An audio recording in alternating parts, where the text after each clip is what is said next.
Hello,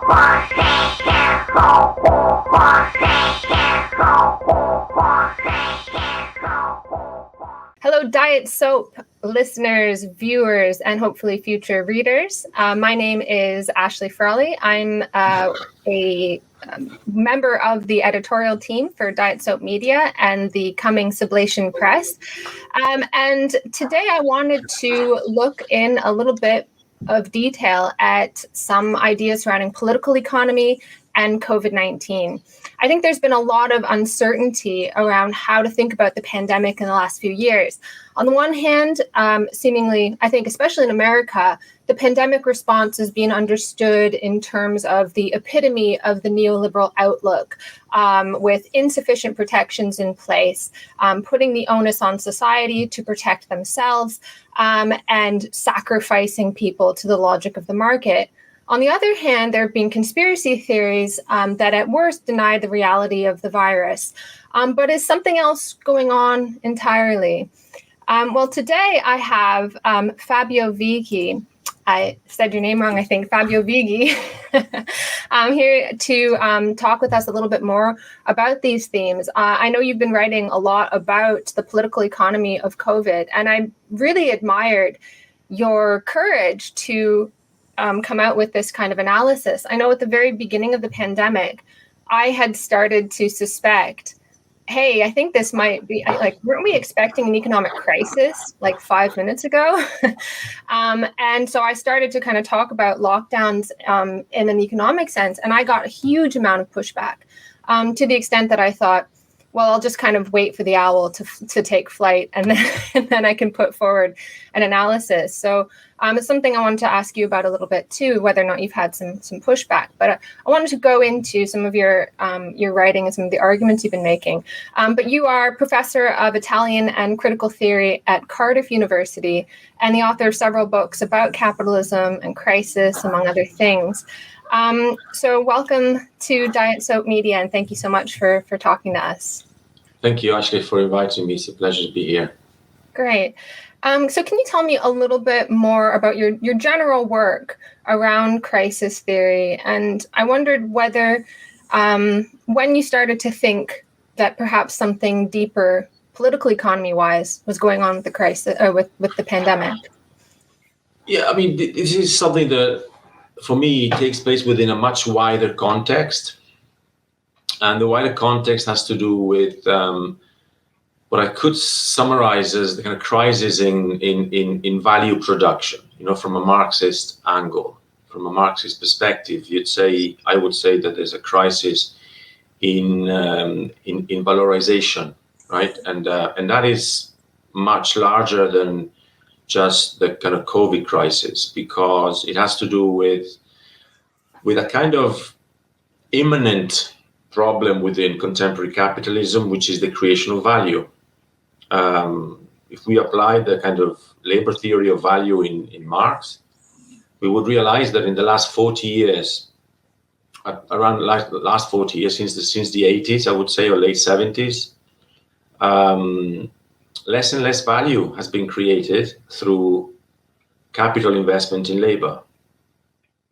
So there has been a process of what we could call desubstantiation of value.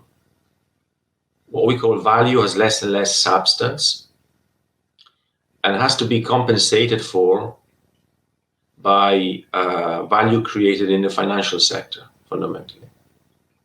So what we see is, what we have been seeing for a long time, I think, is a period of incubation that has to do with that creates fundamentally a kind of devaluation of money, whether through deflation or inflation. It doesn't really matter, because both deflation and inflation are two sides of the same coin. They both mean devaluation of money.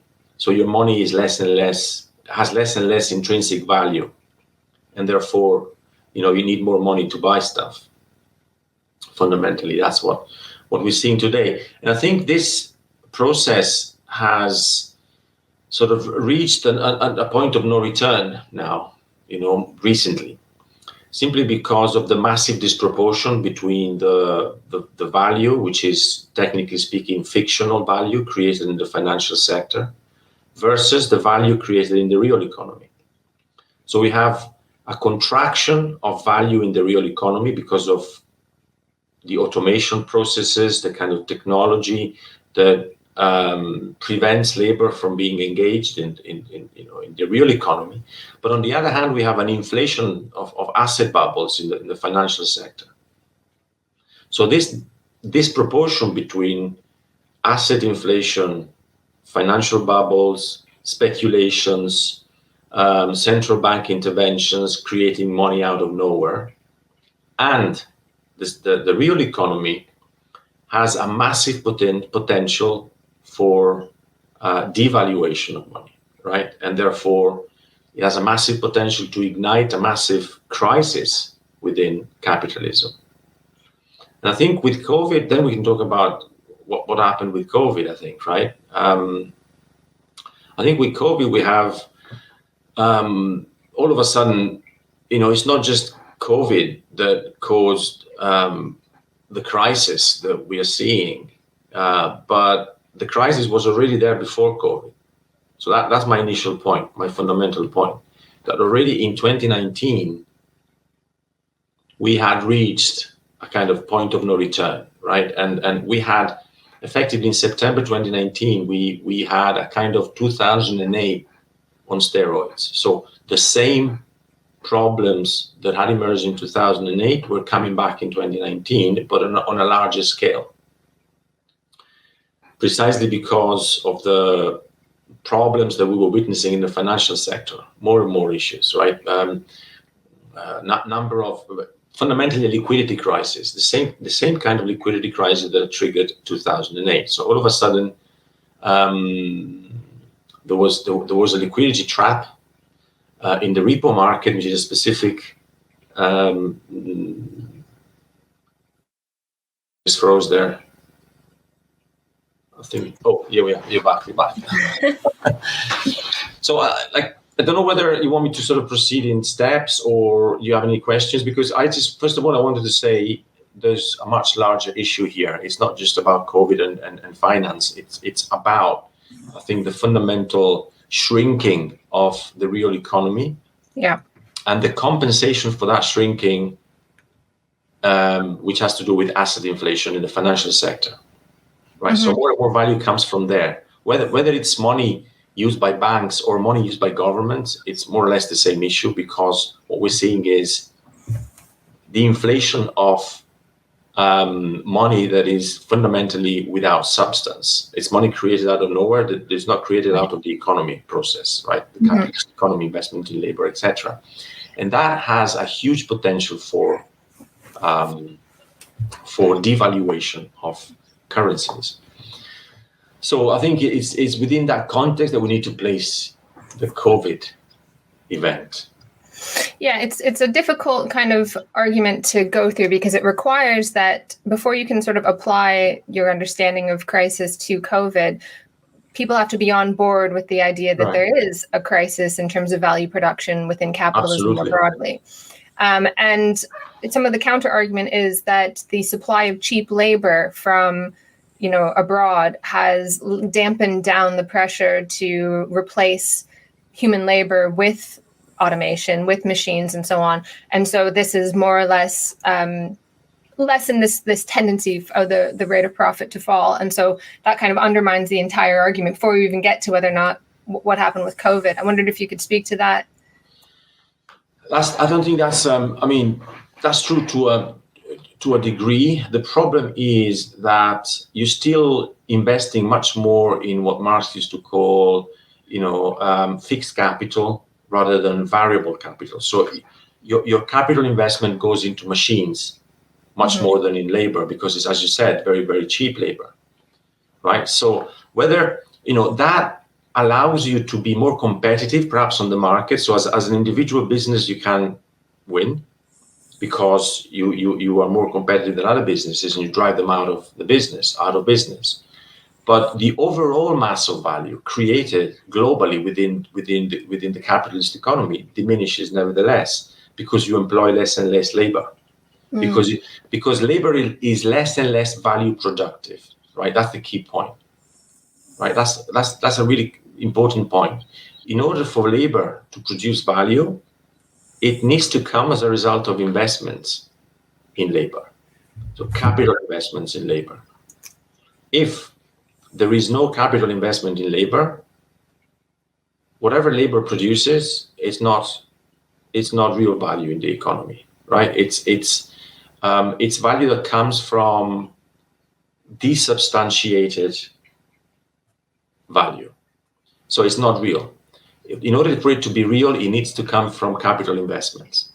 So, if you pay cheap labor to produce something, you're still not producing value. You might be more competitive because you're cutting costs of production, but you're not more competitive. You're still contributing to the shrinking, the contraction of the mass of profits created into the economy, right? So that doesn't solve the problem. I think the problem cannot be solved in capitalist terms. It cannot be solved because the alliance between capital and technology has got to a point where you cannot simply go back. In other words, more and more labor is driven out of the economy than reabsorbed. And I don't just mean labor intended as number of workers, right? Because you can employ a high number of workers but pay them very little, as you just said, cheap labor. That cheap labor doesn't necessarily produce new value or new surplus value in Marxist terms, which is then converted into profits after the commodities are sold. So you're still reducing your capacity to create value into the economy. And I think that's the fundamental sort of problem that contemporary capitalism has been facing for a few decades now.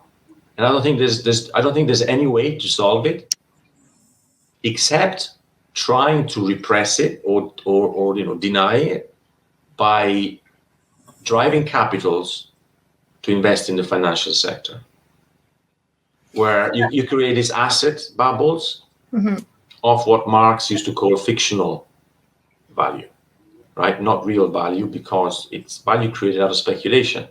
Yeah. It's not created out of labor. So today we reached a point where this situation is properly unsustainable, I think.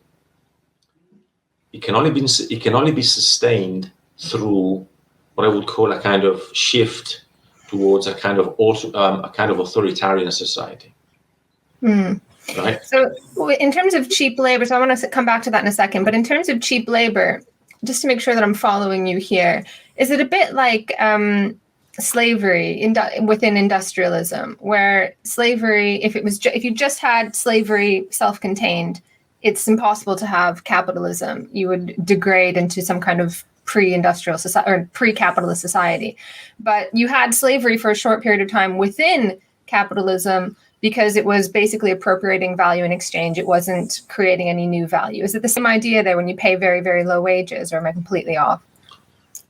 No, I think you're right. It's saying that kind of capitalism was born precisely when it resolved the contradiction of feudalism, the feudal society, by starting to pay workers, right, a wage.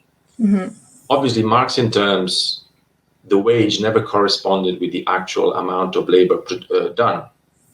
So you pay them less in order to extract surplus labor time, which then is converted into surplus value and turned into profit once the commodity is sold.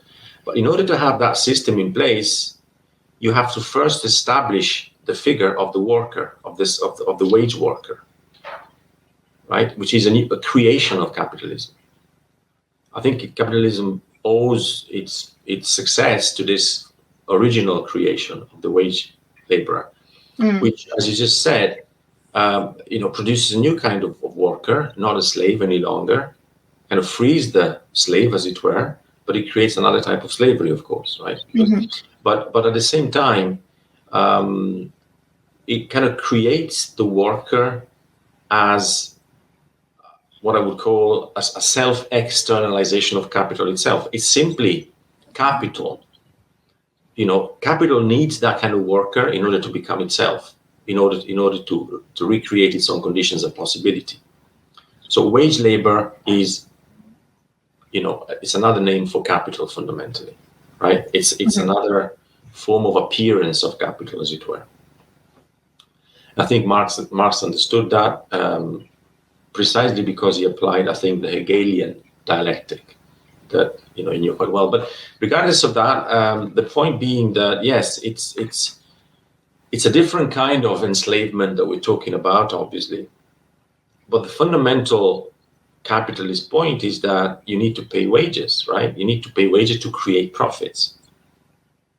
The moment you pay less and less wages, or the wages diminish, the less and less new surplus value you create, and therefore less and less wealth, less and less value into the economy more generally, and therefore you have to rely on the financial side, and that's why today that's why since the 1980s we've seen a kind of reversal of the kind of basis superstructure thing, right? So up until one point, the real economy was the basis, the foundation of the economy, and the financial sector was a kind of appendage to it. Mm-hmm. What we see now is the exact opposite. Everything is based on the value produced in the financial sector, and the real economy is almost like an appendage to that. It's the fictitious value created in the financial sector. Right. Mm-hmm. And the problem is that is fictitious, that is not based on real value in capitalist terms. Mm-hmm. So when we talk about growth, real growth comes from the economy, the real economy. It doesn't come from the financial sector, because the surpluses, the profits created in the financial sector have a destructive potential within themselves.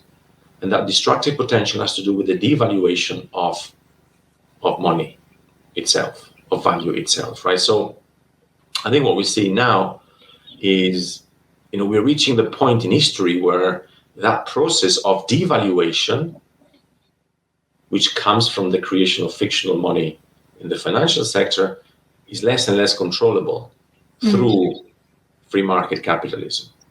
Hence the move towards a more authoritarian, totalitarian type of capitalist society. So to be clear, before somebody points out, hey, that doesn't make any sense, what you mentioned before about if you pay people less and less wages, there's less profit. The massive profit increases, which is why capitalists do that. They make more money by paying workers less.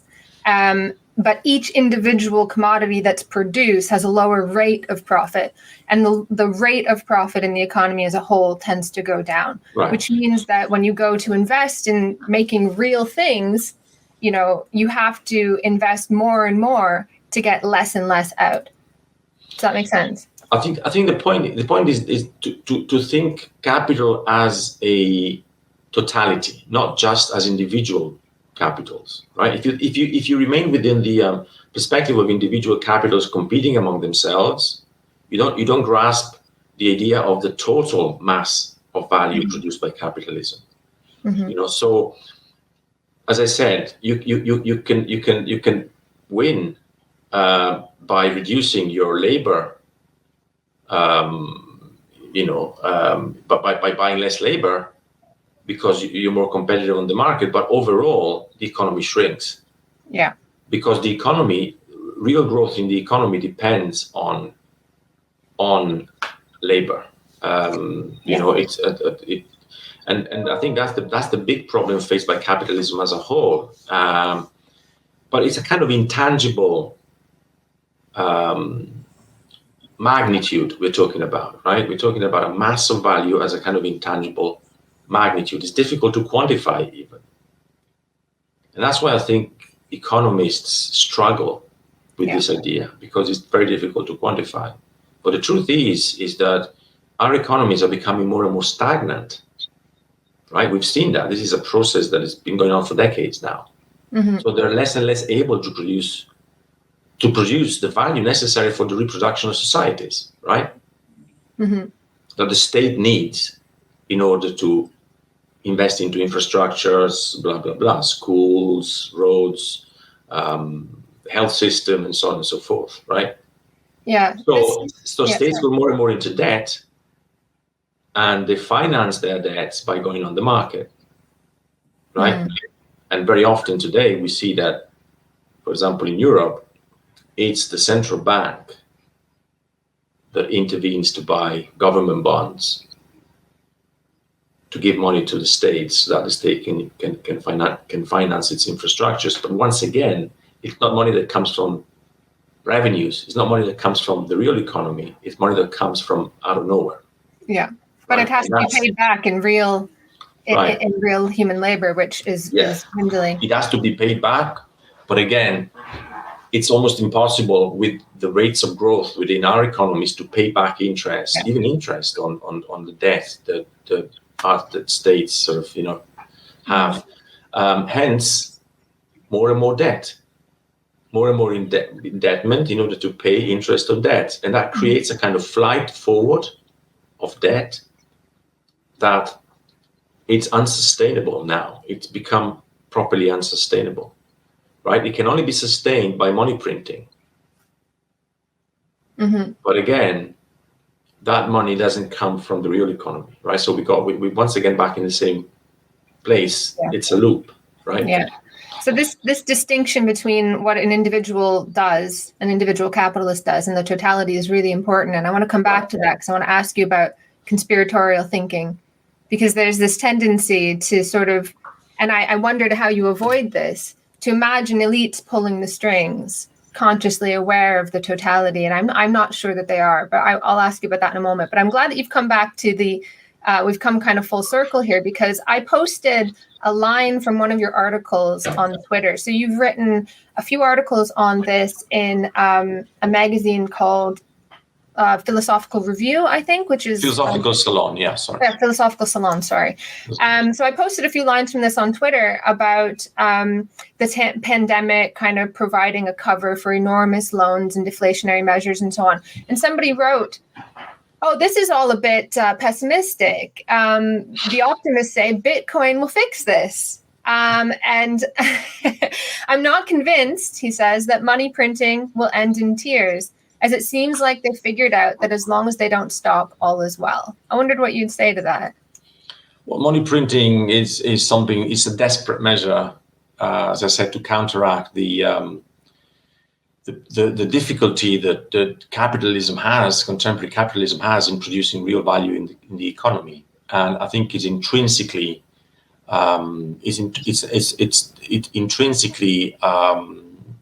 devalues money, right?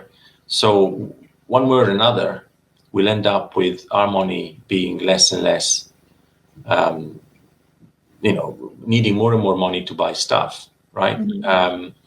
And that's intrinsic to capitalism. If value doesn't come from investment in labor, as I said, it becomes more and more subject to either deflation or inflation, which are two sides of the same problem, which is a problem of devaluation, of desubstantiation of wealth, fundamentally, right? So I don't think it can be solved by money printing. I think the opposite. Money printing will just kick the can for a bit longer, so we kind of postpone the problem, but at the same time we will face the incubation more and more of a kind of devaluation of huge proportion. In fact, the more we postpone it, the harder it will be to deal with it later, I think, right? So at the moment we're postponing it, and COVID is a nice excuse to postpone it. But it's not even just postponing it. It is, this is kind of a good segue, I think, into how the crisis, how the pandemic has been used as a way of kind of, pulling strings really, to try and control inflation. In fact, I was in Canada, and they were starting to go into lockdown again. I said, somebody did some math and saw the inflation was getting out of control, so they're kind of ease that a little bit. So can you kind of go into a little bit of detail about how the pandemic, so sort of enter the pandemic, how did things unfold, and how is this in a response to the underlying political economy we've just been talking about? Yeah, well, the pandemic clearly sort of allows more control, right, over people, over movement, and over money velocity as well, I think, right? Because the pandemic has an intrinsic, I think, deflationary dimension to it. You can control how money is spent, how much money is spent, and the velocity of money, right? So that gives those who are more in control than us, let's say, the capacity to deal with problems such as the problems that we had in 2019 at the end of 2019 in the financial sector. So one example I use is that very often is that if you want to repair a radiator in your home, you need to switch off the water supply at the mains so that you can deal with the problem. If you don't do that, then you end up with your house being flooded, and so there's a big problem. And I think the pandemic has had a similar kind of use. It has allowed this massive intervention in the financial sector without major repercussion yet within the real economy, even though these repercussions are building, of course. The problem in the real economy is building as we speak. Inflation is up, and so on and so forth. And we can talk a little about inflation if you want, but I think the major issue is that in September 2019, we had a massive crisis in the repo market, which is a market in Wall Street where banks and other investment funds, etc., they basically managed to borrow very cheap money, right? And with that money, they invest in other financial markets, like derivatives, for example, right? So they speculate, blah blah blah. Mm-hmm. So we had a liquidity trap there, which means that nobody was lending anymore, and that liquidity trap in mid-September 2019 could have caused the whole house of cards to explode, because it's a domino effect. If the money supply stops, everything is based on cheap money, borrowing cheap money. Then everything else collapses with repercussions on the real economy. Mm-hmm. Right? Huge repercussions on the real economy. So my argument is that there was such a massive problem in the repo market in 2019 that the only way they could do is print trillions, literally, the Federal Reserve, mm-hmm. trillion of money out of nowhere, injected into the financial sector. Not only, and the financial sector is existential for us, right? This is what we need to admit, that it is existential. Without it working, everything else collapses, including the state debt. Yeah. Right, because that's where it seeks refinancing in the financial sector. So they had to kind of stem the tide. They had to plug the holes in the financial sector there. But in order to do it effectively, they had to freeze the economy, right? That's the argument that I use. Because if they hadn't done that, it would have caused a number of problems in the real economy, including potential hyperinflation or a massive devaluation of money there. So the pandemic has actually been very, very useful for the capitalists that needed to intervene in the financial sector so urgently, right? Yeah. And there's a document, I go back to certain documents by BlackRock, which is this huge asset manager, as you know, the most powerful asset manager in the world. Documents from the Bank of International Settlements, which is the central bank of all central banks, sort of a very powerful entity as well, who were saying already in the summer of 2019, there's a recession coming. We have basically the financial sector full of toxic assets. We need to do something about it before the bomb explodes. But there's very little room for maneuver in terms of monetary policy because the interest rates are already close to zero. so that we can't lower them any longer. That wouldn't work. We need to find a way, as they said, to inject money directly into the system. And they used this phrase, which then became quite famous, going direct. Yeah. We need to find ways of getting central bank money created out of nowhere into public and private hands so that they can spend it. And, lend it, spend it, make the economy work. Because the risk is liquidity trap, which means that everything gets frozen, right? And then you have a big problem. And so they need to kind of keep the machine going by injecting money. And now we know, thanks to the work of some people, we know that they've injected astronomical amounts of money in the last quarter of 2019, trillions of dollars out of nowhere. Then these trillions of dollars have a consequence, right? Bring consequences. They devalue more. We go back to that point. They're not real. It's not real wealth. It's wealth created out of nowhere, and that has a massive potential for devaluation. But can you explain for a second how going direct is different than what happened in 2008? Because one thing that I noticed as well is I was also looking at these documents from 2019, but I was also looking at what lobby groups were doing. Oh, not lobby groups, what lobbying activities were happening in the EU and the US. And they were, so on the eve of the March 2020 lockdowns, you would expect, if you listen to what people were saying online and so on, it was like, capitalists, they want us all to go to work, even though it's going to kill us and so on. But actually, they were lobbying for bailouts. They were lobbying for enormous injections of cash because of COVID. So how is that any different, though, from what happened in 2008? Is it not just essentially enormous bailout packages? How does going direct? It's very similar. It's very similar. Very, very similar. But I think the conditions in the meantime have further deteriorated in terms of sustainability of this system, right? Because 11 years have passed since the beginning of those bailout programs, which incidentally, by law, they shouldn't be allowed, right? Because the Fed, by law, shouldn't give money to insolvent entities. Like in 2008, obviously it did with Citigroup, for example. But regardless of that, which already tells us that the Fed is above the law, right? This is something that we all know in a sense. They are above the law.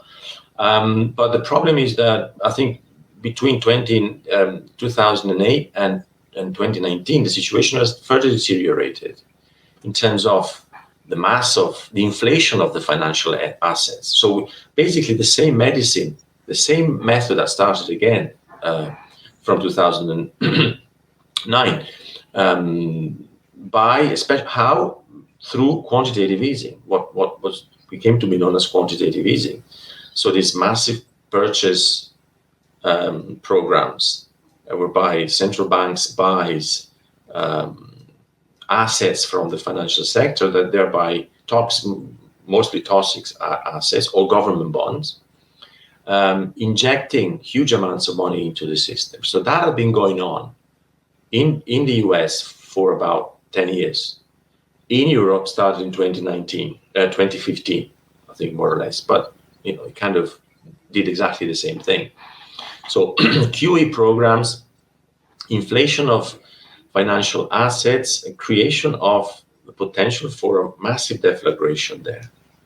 That this time, I think they had no room for maneuver. Nothing would have worked except the printing of much higher quantity of money than was printed in 2008 to stop this deflagration, to prevent this deflagration. But I think alongside the money printing, there had to be also something that would in a sense insulate the real economy from the consequences of this huge money printing, right? And I think that's what they did with COVID. What COVID allowed them to do, at least. COVID allowed them to insulate. The phrase "to insulate the real economy," incidentally, is a phrase that I'm quoting literally from a document from the Bank of International Settlements from June 2019. They say we need to find ways of protect the real economy from the consequences of massive money printing. The other crucial point, I think, to add here is that, insofar as the money printed into the system stays within the financial sector, there's less problem in terms of inflation and devaluation of real value, real money in the real economy, because it stays there. It remains part, as it were, within the financial sector, and it does what it has to do over there. Right. But the moment it sort of it comes into the real economy, it's lent into the real economy, there's a potential for devaluation there, because it creates real demand. And when there's real demand, there's potential for inflation. But I think that the big problem is, for me, once again, the original one, the difference between real value and fictitious value. So the mass of fictitious value by 2019 had grown so much that, in a sense, you can only deal with it by controlling the real economy, by finding ways of controlling the real economy. And I think global emergencies are particularly good, helpful in that respect, because they allow precisely for this kind of control. And COVID was obviously one such global emergency that, as we know, it still continues today, right? Variants, etc. They allow for control of the real economy, and I think for further control of the impoverishment of people. I think ultimately the implementation of some kind of authoritarian or totalitarian infrastructure, unfortunately. I know it's very pessimistic, but I think that's where we're heading. Yeah, I mean, it's not what kind of scared me a little bit as I was kind of reading through some of your articles on this is I realized they don't know actually what they're doing and what's going on. They're actually just trying to keep the bubbles inflated. Right. And no, I don't think they have a real necessary. We shouldn't think that they know what they're doing, right? I don't think they've got this intelligence to understand exactly the kind of damage that they are potentially creating to everyone. I'm sure that some of them do understand that it's becoming less and less manageable. The crisis of capitalism is becoming less and less manageable. That's the ultimate point. Mm-hmm. You cannot manage this sort of crisis any longer unless you turn the system into an authoritarian system, a control from above. That's why they're talking about central bank digital currencies, right? That's why they're all attempting. They're not sort of playing this, or rather, they're all trying to think of the role of digital currencies now. Yeah. Because obviously, with central bank digital currencies, you can control exactly how people spend, how much they spend, if they should spend or not. You can turn on and off the tap directly, right? And that is, I think, the end game. I think, right? Ultimately, we want to get there. And that, of course, it means a totalitarian system, fundamentally, or rather monetary slavery and worse. Yeah, so I guess I wanted to talk to you about that too, is about the whole Neofeudalism thesis, the idea that we'll wind up in these kind of conditions of servitude. And I think, I wonder, UBI might fit into this as well, where you kind of pay people out a wage into their account, and you should be grateful for that. Maybe, do some additional labor, like as you might have done during feudalism, but also because it's free money, it can be taken away at any time. Right. So then it allows people free money, right? It allows greater control. I think it's that, yeah. I think it's clearly that. I mean, obviously, it's something that people need. They need to consume to live for their livelihood. Mm-hmm. But at the same time, it's a method of enslavement insofar as it can be controlled directly. So, like if you buy cigarettes, we will turn you off. We will punish you. If you don't buy the things we want, you need to buy more when we tell you to buy more. Other times you need to buy less. So there's a direct control of the monetary flow. which can easily turn into a credit system like the one we have in China already, in parts of China at least, right, where we have full control of people's lives generally. It's a kind of biopolitical system, really. Although people say the counter argument to that is that it doesn't actually work. It's not, and we already have that with credit cards. You are punished with our credit cards and so on. Not at that level. We don't have it yet at that level where there's a direct line of control from central banks to individual spenders. That would be new, right? That would be an acceleration down the line, which would make capitalism properly authoritarian, right? I'm not defending I'm just saying that there's an evolutionary trajectory here, and we are going towards a system where the old free market, liberal, democratic framework won't work any longer. It won't work any longer for the system itself, for the reproduction of the system. And obviously the privileges as well, that are inbuilt in this reproduction. Like some people obviously still hold huge privileges, and more and more people less privileges. But the system can only continue to reproduce itself, the capitalist system, by forcing, I think, this authoritarian shift. There's no other way. There's no way to go back to a liberal democratic framework where you can dream of full employment, and even this era of consumerist utopia, where you're forced to enjoy consumption all the time. Even that is over. I think it's over. You cannot balance it any longer against this production of fictional money, because that devalues money, and more and more. And once again, the potential damage is huge. When that massive value, fictional value, comes into the real economy, it destroys everything. So the only way out in capitalist terms is control, I think. It's interesting because Hegel says somewhere that it's not just Hegel says somewhere, but the point of departure is the point of return, is where you end up. Yeah. And for Marx, it's either in higher or lower form, depending on the state of class struggle. So I always wondered why Marx assumed that the point of departure would be primitive communism, and we'd wind up at communism at a higher level. I suppose if the state of class struggle was developed enough. But the point of departure for capitalism was feudalism. So we could quite easily wind up with feudalism in a higher form. And I've been noticing that a lot of these dystopian nightmares are being sold to us as though they're socialist dreams. Like, for instance, Marx and Engels thought that the state would wither away and it would just become administration. In a lot of ways, that's what the state has become, is this enormous administrative force. That what we used to think of as the good thing, or at least one of the things that only the state was capable of, was, amassing resources and getting things done.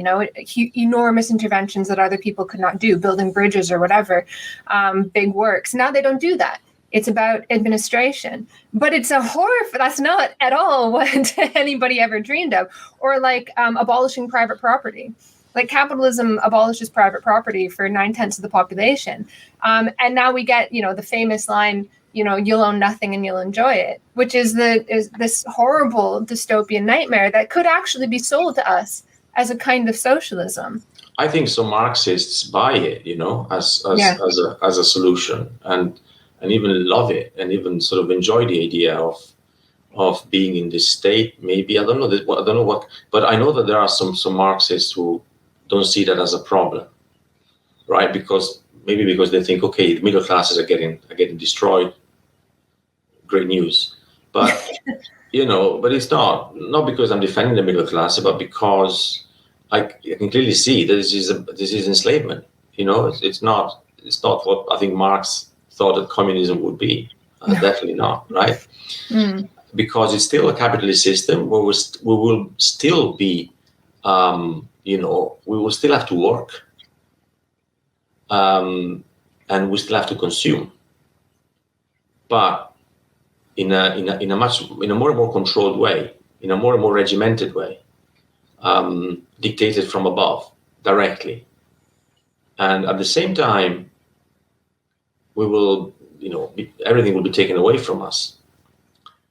So we're going towards a system of authoritarian control. It's inescapable if we don't grasp the root problem with capitalism today, which is a problem of value production, of surplus value production, which is immanent. It's got to do with the inherent logic of capitalist development, I think. And that has been the case for 40 years, since the third industrial revolution, where technology has increasingly played a much more central part in value production, eliminating labor, eliminating the capacity of the system to produce value, and therefore to reproduce itself and its society.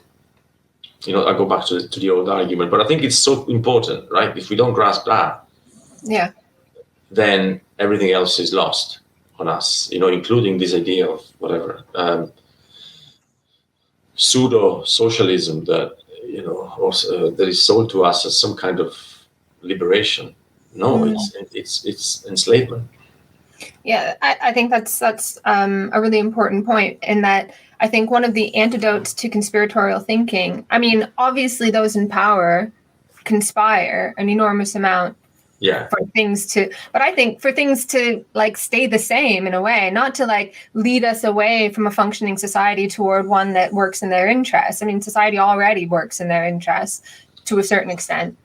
I mean, I think it actually kind of works. Yeah, I always think of those who are in power not as being some kind of specter, like they are in charge, they know absolutely everything, but people who are simply, as Marx put it, functionaries of capital. They function as almost as bureaucrats for the system, for the mode of production, for the mode of reproduction, which is a kind of anonymous, blind system, right? It just continues because of the mechanism at its heart, not because some people are making it exist as such. These people are within the mode of production. They are within the mechanism, like us, in a way, right? We simply function within a much wider anonymous system. So in that sense, there's no conspiracy theory here, right? I mean, it's not as if there's an individual who's pulling the strings from above, but there are certainly individuals who are contributing to the functioning of the machine much more than others. Clearly, those people who have more power also have more power to push the system along and to make sure that the evolution of the system continues in a certain direction. Which is, I think, implosive, right? It's an implosion that we're seeing. It's literally an implosion. It's not an explosion. It's an implosion. It's shrinking and shrinking and shrinking. Right. In order to contain the shrinking, it has to become, it has to rigidify. It has to become, ossify. It has to become kind of authoritarian system. I think they're also ideologically harmonizing these contradictions, because they don't see the, like economists and so on, they don't see the world like a Marxist sees the world, where, capitalism has problems because of something internal to capitalism. It's the proper, a Marxist perspective says it's the proper functioning of the system that leads to these issues. It doesn't require greedy individuals, stupidity, mistakes. It is rational individuals pursuing their self-interest that leads to problems that, that works fine at the individual level, as we were just talking about. It gives you greater profit, a greater massive profit, to reduce the profit rate. So it's individuals pursuing their self-interest that at the total level, at the level of the totality, creates all these issues. Yeah, we're making a point about conspiracy theories, I guess, right? And so in a sense, the logic of the system, the discourse, the capitalist discourse, as I like to call it, is more powerful than the individuals who are, rationally taking part within that discourse. There's a logic to it which is invisible, anonymous, and so on, and blind, that is much more powerful than our, individual contribution, as it were. And that's why I think I see very little hope that individuals themselves can all of a sudden realize, there's a problem, let's stop it. I think the system has to, in a kind of Hegelian way, almost grind to a halt before the awareness can grow.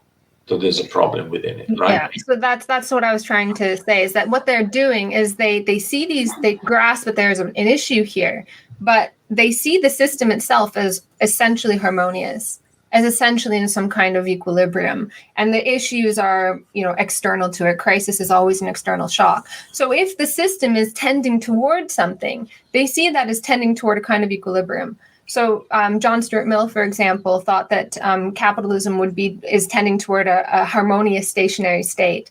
He was trying to harmonize the falling rate of profit. So you see this with the anti-growth rhetoric, where people are saying, oh, well, who needs growth? Money doesn't make you happy, this obsession with growth and so on. What they are explaining is stagnation within capitalism, but they're saying this is a good thing. We should embrace it. So it's not a conspiracy. It's a harmonizing of contradictions and very, very destructive tendencies within capitalism as, hey, it's not so bad, actually. You'll probably enjoy it. Money doesn't make you happy anyway. Gives you the opportunity to get in touch with what really matters and so on. And so I think the lack of understanding of political economy on the left is a serious issue here, because we actually go along with this. How many times do I see people calling me a right-winger because I try to say that actually harmonizing low and stagnant growth is not a good thing. We shouldn't accept this. This is actually a very destructive tendency within capitalism. It's going to immiserate us, and it's trying to convince us that that's actually a good thing. So how do we move beyond this? Is it idealist to say we have to understand these contradictions, if we understand value theory in order to find our way out of this? Or is it when things get really, really bad, people will start to work things out in the real world? Yeah, I think both of them, in a sense. We need to become more aware of where the real issues are, but the root question is, I think it's got to do with production of value and creation of value in our society. Distinction between fictitious and, in a sense, real value, but also understanding that the system is now unable to go back to producing real growth, the sufficient levels of real growth to sustain the economy and the society any longer. I think there's no hope to go back to it. So we need a radical change. This crisis is not a temporary crisis, not a cyclical crisis. Is terminal crisis. That's it. We're not going to go back to another state of growth, right? It's not going to happen. There's just going to be implosion, constant implosion, one way or another. Devaluation, implosion, and more violence, structural violence, authority, etc., etc.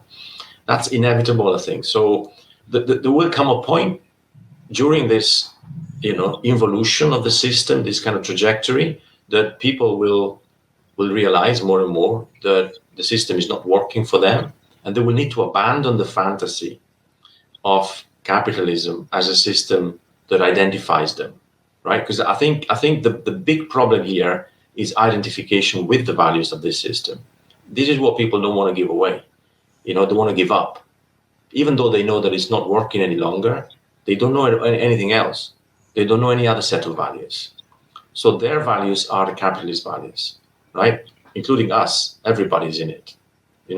Like, for example, going back to what we were saying earlier, I've heard Jerome Powell, head of the Fed, saying literally the American debt is unsustainable, right? It's quite a radical statement from a central banker. Unsustainable means that there's nothing we can do about it any longer. It's impossible. So they know that there's a problem. There's a big problem within the system as we speak, but they don't have a plan B. They don't have anything else. So they have to continue to try and, but of course it's not working. And I think there will come a point where more and more people will awaken to the fact that the system is now beyond repair, as it were. I wonder if about people holding on to capitalist values. I mean, what people are often trying to do, those in power, are trying to change our values.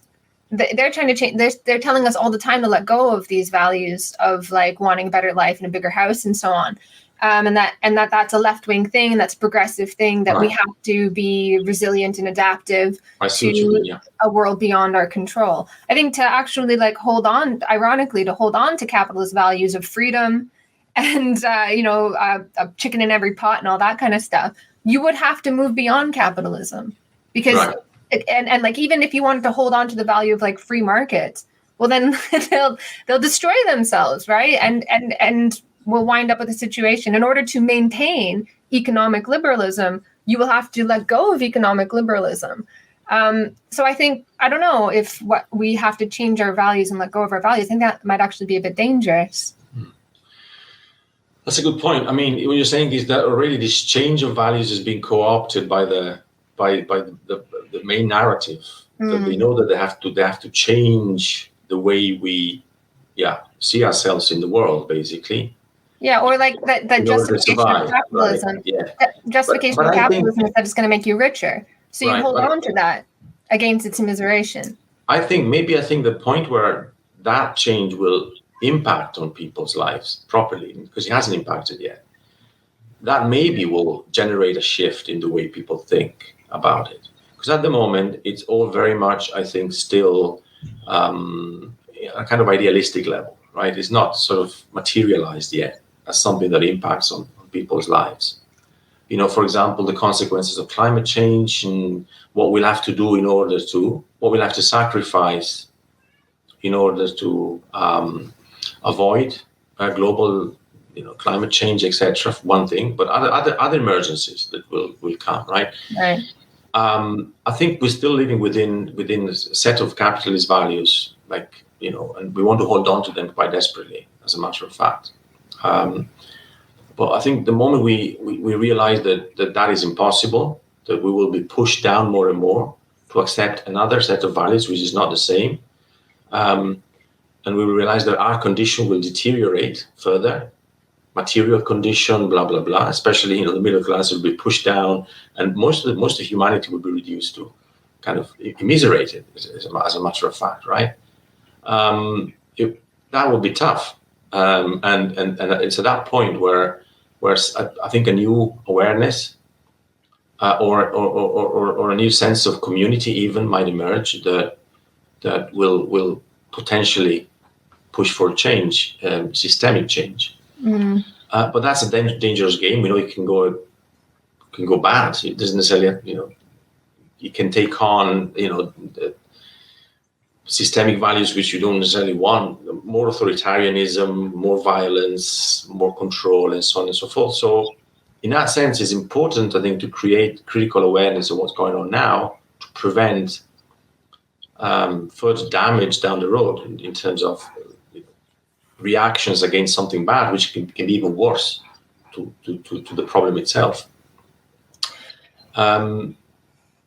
So, yeah, it's difficult to say what will happen next, but I think gaining awareness is crucial. And I think also from a Hegelian perspective, I think the worse it will become, the more likely it will be that we will manage to detach from capitalism as a mode of production that is clearly struggling to sustain itself and at the moment, right, and to reproduce itself globally. I don't know. I mean, it's very, very difficult to say what will happen next, but I think the only thing we can predict is that it will get worse. Yeah. If things continue like this. I have so many more things that I want to ask you, but I know I'm conscious that we've been talking for about an hour now. Right. So I think that's a good place maybe to leave it, and it would be great to have another chat with you if you're open to it. Cool. Down the road.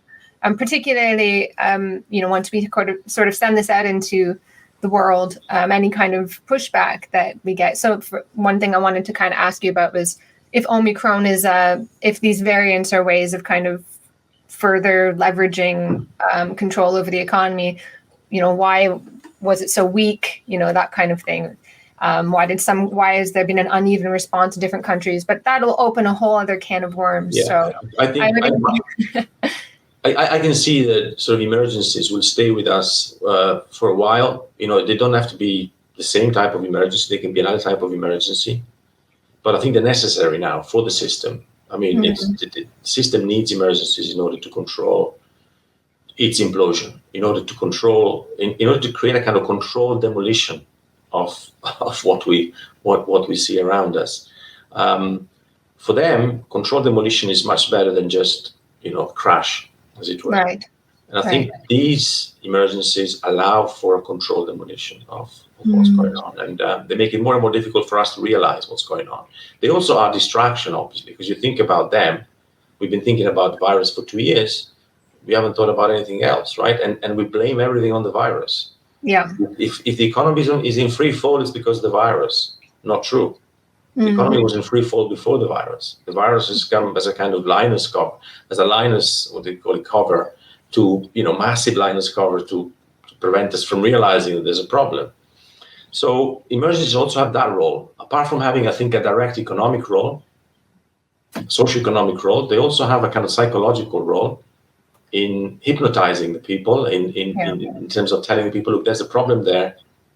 It's because of that if we struggle. If it's because of that, you have to make sacrifices. You have to give up everything you have. Yeah. You have to, be alone and blah, blah, blah. Whereas the problem is somewhere else. The problem is systemic. There's a systemic crisis here that's been going on for decades. And crises also ask us not to think either. Like, there's no time. We have to act now. People are dying. Initially, I thought that COVID allowed us more time to think at the start, because all of a sudden everything. So we are disconnected. We can unplug from this rat race that we're in. But at the same time, that was an illusion, I think. It was an illusion because, there hasn't been much thinking, especially on the left, I have to say. And that's the most disappointing, aspect of this whole thing for me, because the left has totally, I think, bought into this narrative without seeing the context, missing completely the background. But as you say, this is, maybe something we should discuss in another. I think that's good advice to close on, that when people say, don't just stand there, do something, it's the opposite. Don't just do something, stand there, think. Yeah, but think, right? Rather than being hypnotized by fear. Yeah. I was hoping that COVID would open up the space for thinking and doing nothing and thinking, but I think I was mistaken. No, for me, it was, I haven't slept in 2 years, so anyone with small children at home. Right. But anyways, thank you so much for coming to speak with us today. And I really look forward. I'd love to have you back if you would be able to, and we can hopefully if listeners have any questions, just to pop them in the comment section down below. And maybe when we talk again, we can go into things a little bit more deeply. But thank you so much, Fabio, for being with us today. Thank you, Ashley. My pleasure. Thank you.